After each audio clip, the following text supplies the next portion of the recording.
as time flies by, you'll open up your eyes wide.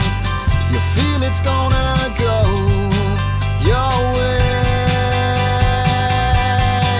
Hey, hey, it's a brand new day. Hey, hey, hey, it's a brand new day. Welcome back to Marbella Now. My name is Nicole King, and it's a pleasure to bring you once again into the Our Space co-working offices here in the Golden Mile to welcome our guests. A very, very varied lineup, so let's get started. Hey, hey.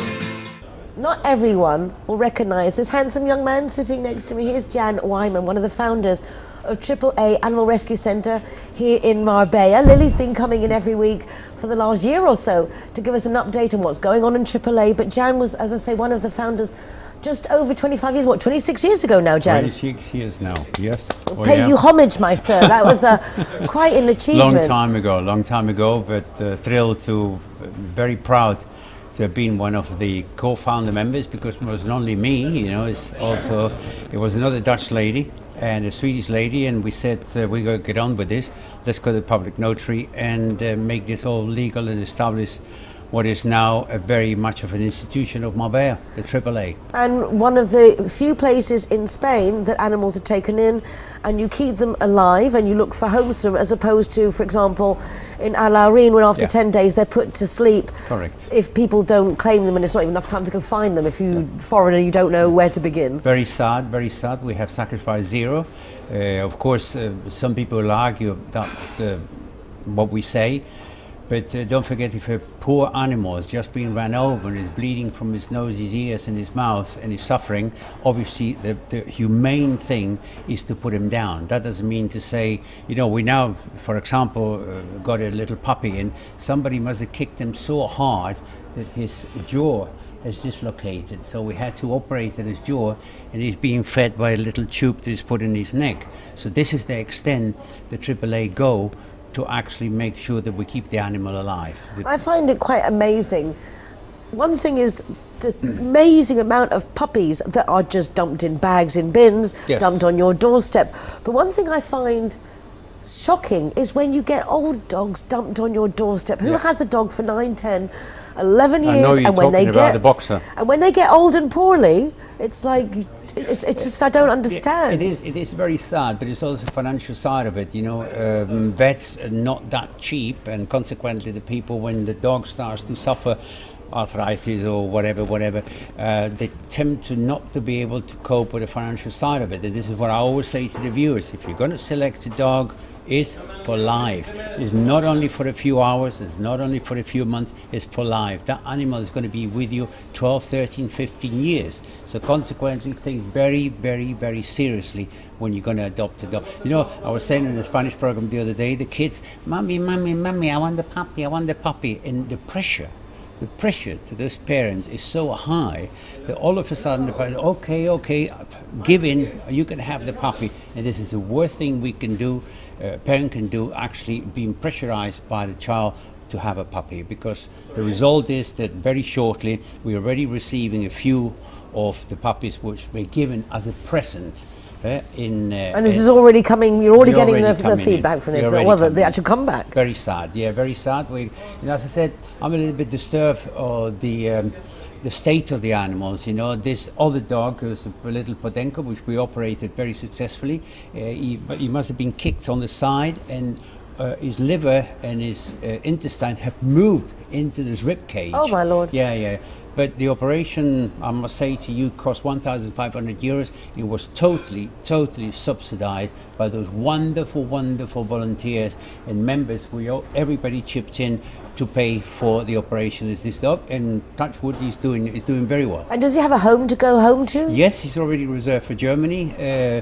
The good thing is that once an animal has gone through such a suffering, he's almost immediately adopted, because everybody feels sorry for it. And on the other hand, I'd like the viewers to know we got a dog called Ferdinando. Ferdinando is a litter of 5 puppies.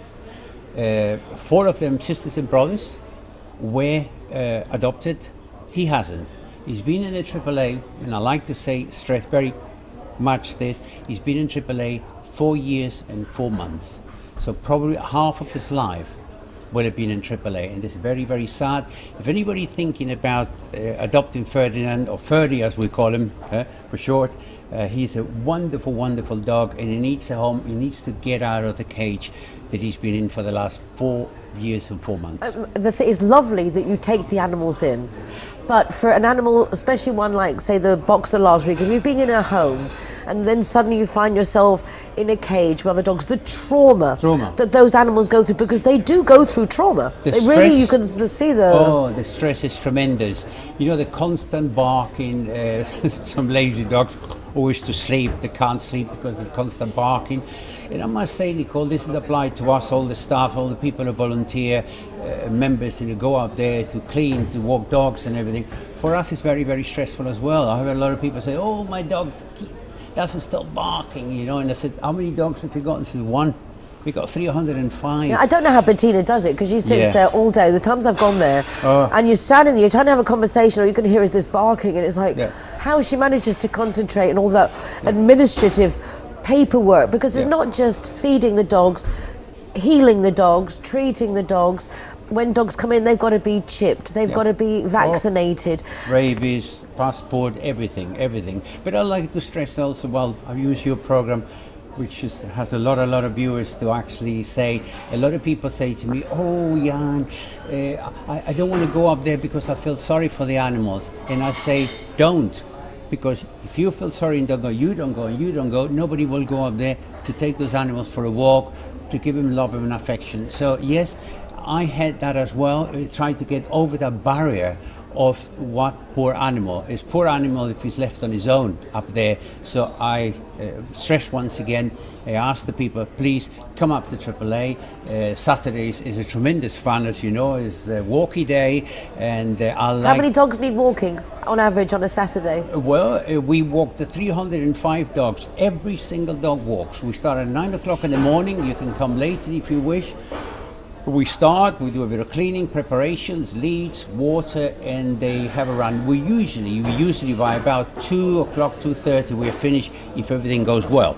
If we lose a dog and we have to try to find them, we waste time. But I will say, anybody, no matter what nationality, if you wish to have a good time, but do remember, you are coming to AAA not for you to have fun. They must have fun. So shoe wear accordingly to be able to go on hikes and to go with the dogs that have a good time. There's so many things that you need. Volunteers, but also in this cold weather, blankets must be a must. I'm sure. What kind of things can we donate to collaborate? Okay, if it's not obviously funds, then I will say blankets, towels, sheets. Those poor animals, every night we make the bed for them. There is those buckets, those plastic buckets. We put a blanket on it and they sleep there. But it's obviously, they do the poo-poos and everything, and sometimes have been thrown away. I would say blankets, sheet, towels, please don't throw them away. Please don't put them in the bin. Just give us a call. If there's many, we go and collect it. If not, come up to the AAA and put it there for us. What else do we need? During the week, we need volunteers as well, because there's a lot of dogs who need they have a certain condition and they need to go out for a walk, a short walk around. They've just been operated, and so it's not only Saturdays. If you have spare time, anybody of the viewers, come along AAA. Immediately, one of the volunteers will put you on the list, and you can make a shift. It's 9 till 1 or 1 till 5. So you can come in the morning or you can come in the afternoon. So there's always volunteers needed. I was also thinking about the things we can help with. All those towels and blankets, you must need washing powder and things like that. Those are basic things. Bleach, mop heads, paper for the office. Absolutely. Printer ink. You said it. Bleach, shovel, what's called a broom, anything that can help us to have... Just think all those things that you do during the day. I mean, it's a lot of stuff for a lot of animals. If somebody the other day brought 3 blocks of this copy paper, we need it because we do a lot of photocopies. We need toner. A lot of the animals travel abroad. You were saying about the animals going to Germany. There seems to be a great empathy from the Nordic countries and from they're not used to this abandonment of dog situation that we have here. That must take up a lot of time. I know Lily's gone many an evening or early mornings to the airport, taking the dogs. I don't think people realise what's involved. They don't just suddenly go to Germany. No, it's true to say there is a tremendous amount of work. Sometimes poor Bettina's 11, 12 o'clock at night and she's still filling the passports, the vaccinations. Don't forget Northern European countries, not with respect to Spain, but they have certain restrictions and you have to obey by that certain restrictions. So consequently the paperwork must be really, really up to date, otherwise they refuse the dog. And we once, unfortunately, many years ago, we had two dogs who went to Munich and unfortunately had to come back again. So it's very important that the paperwork is in order and try to get to the airport on time, as you say. Lily, sometimes Barbara, a lot of our volunteers, myself, who go to the airport. These are things that you can volunteer for as well as out of those day and afternoon shifts. Correct. Would be to also take animals to the airport. And it's a lot of stuff you do. It's a big responsibility. You know, with so many animals, I mean, let's not forget our feline friends.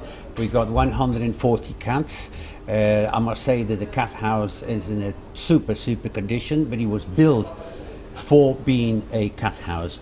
Unfortunately, the building we are in now is a disused mine. You can imagine it's the offices of a disused mine.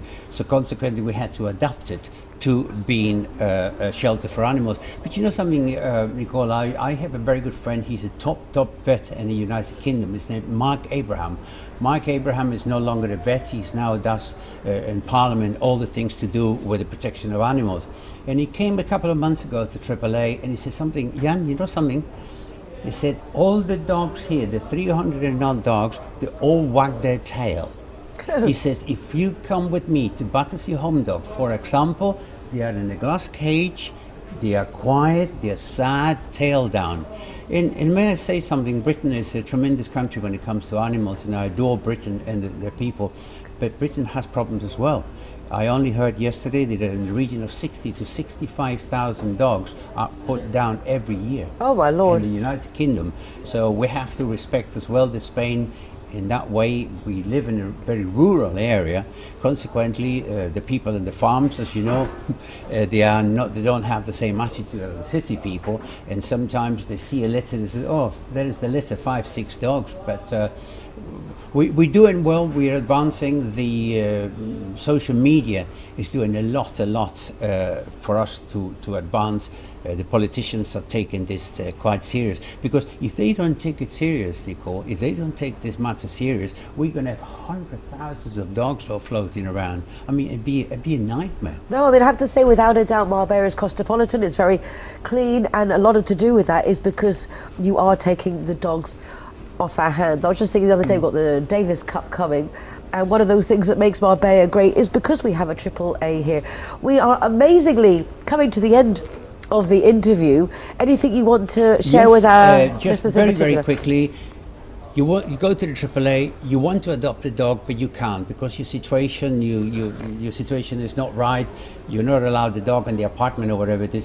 Don't forget, you can actually virtually adopt a dog, and that dog be yours until he stays in AAA and is finally adopted to other country or other person. So virtual adoption, please. You will enjoy actually having the dog with a virtual dog. And very quickly, members. I had a crazy idea to say 2,000 members, but that's not a reality, unfortunately. So I lower myself down to 1,000 members. We've got 580 members. We need 1,000 members to make the AAA financially viable. And it's just €5 a month. €5 a month, that is €1.20 a week. That if you have a coffee anywhere, you will spend that sort of money. We love to get by April 1,000 members, who will give us an income that we can rely on it, because a payment today of €100, then 50, then 5,000. We have to know where we stand. You're always living in stress because you never know how you're going to pay the next month's bill. That's correct. So having that membership will make a difference. As I said, online. Now you can do everything online. So I will say, put AAA. The position is very good. Google, you go immediately to AAA and you can read all about it. Perfect. Jan, you're an absolute angel, as are everyone. As everyone who works at AAA, volunteers at AAA, and all our community who's so supportive. God bless you. It's a great pleasure to be here. Thank you, Jan.